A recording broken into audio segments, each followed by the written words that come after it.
At ang panghuli ay ang kabog-kabog view deck. 20 pesos lang ang babayaran dito. Sinadya naming sa huli to puntahan para tiyempong sunset at hindi naman kami nabigo. Sobrang napakaganda ng lugar na to.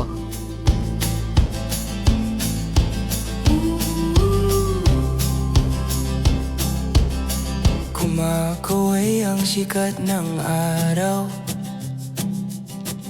gumagabay sa'kin at tumatanglaw. Sa bawat pag-ikot ng aking gulong, hangin ay tila ba may binubulong. Napansin din namin isang malawak na palayan sa baba ng lugar na to. Napakagandang pagmasdan ng lunti ang palayan. Kalikasan, tila musika ang ugong ng makina, habang sinasalubong ng tanawin sa kalsada.